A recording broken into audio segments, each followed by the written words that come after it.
قادیانیت کے فتنے سے بچیں اور رافضیت کے فتنے سے بچیں اور گوہر شاہی کے فتنے سے بچیں، شکیل بن حنیف کے فتنے سے بچیں، یونس الگوہر شاہی جو اس وقت میں انٹرنیٹ کے اندر زیادہ نظر آنے لگا، جو پوائنٹ ٹو پوائنٹ بات کر کے اور لاجیکل باتیں بات کر کے لوگوں کو گمراہ کر رہا ہے، اس کے فتنے سے بچیں اور انٹرنیٹ کے فتنے سے بچیں، دجال کے فتنے سے بچیں، مال کے فتنے سے بچیں۔ یہ فتنہ ہے اور اللہ نے فرمایا انما اموالکم و اولادکم فتنہ، مال سب سے بڑا فتنہ ہے۔ ہم خود فتنہ بننے سے بچیں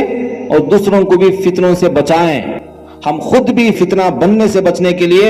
اور دوسروں کو بھی فتنوں سے بچانے کے لیے اپنی منمانی کو ختم کرنا ضروری ہے اور ربانی زندگی کو اختیار کرنا ضروری ہے۔ ہم خود بھی فتنے سے بچیں گے اور دوسروں کو بھی فتنوں سے بچائیں گے۔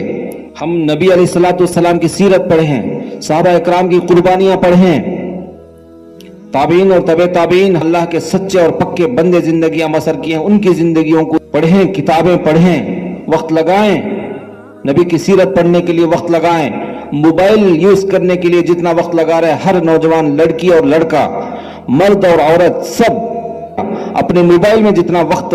بیکار کر رہے ہیں، ٹائم ویسٹ کر رہے ہیں، موبائل میں جتنا وقت لگ رہا ہے اس میں سے 50% وقت کم از کم شروع کریں، 50% وقت کتاب پڑھنے میں، قرآن شریف کی تلاوت کرنے میں اور قرآن شریف میں اللہ کے احکامات کو سمجھنے میں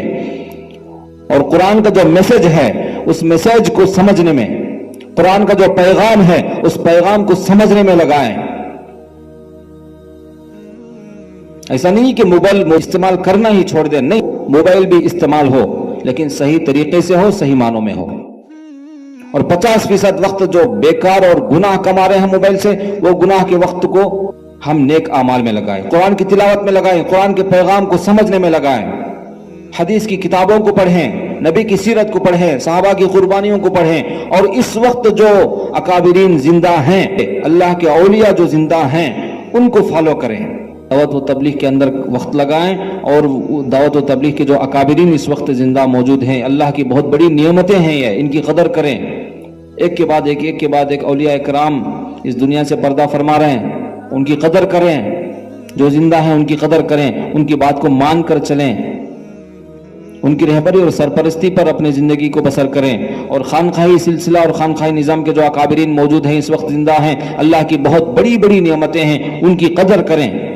اور ان کی بات مان کر چلیں، اور ان کے آگے اپنے آپ کو سرنڈر کریں، اپنے آپ کو ان کے حوالے کریں، اور اپنے اعمال کو درست کریں، اپنی نیتوں کو درست کریں، اپنے دل کو گناہوں سے پاک کریں، اپنے گناہوں کی توبہ کریں، اور ان اکابرین کے رہبری اور سرپرستی پر اپنی زندگی کو بسر کریں۔ اور جمعیت علماء ہند کے اکابرین جو اس وقت موجود ہیں، سب سے بڑی نعمت ہے، اگر ان کی محنت اور ان کی قربانیاں نہیں ہوتی تو پھر ہم اس وطن کے اندر آرام اور سکون سے نہیں جی سکتے تھے۔ جس طرح اس مائکوں کے اندر ہم کہہ رہے ہیں نا، اور جس طرح آپ لوگ سن رہے ہیں، اتنے آسانی سے یہ کام عمل میں نہیں آتا، جمعیت کے علماء کی قربانیاں نہیں ہوتی۔ جمعیت علماء ہند کے اندر جو اکابرین موجود ہیں، ان کی ماتحتی میں اپنی زندگی کو بسر کریں، ان کی بات مان کر چلیں،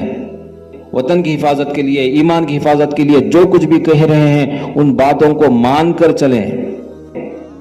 اپنے آپ کو ان کے حوالے پیش کریں اور ان کی رہبری اور ان کی سرپرستی پر اپنی زندگیوں کو بسر کریں، تو پھر ہماری کامیابی ممکن ہے، ورنہ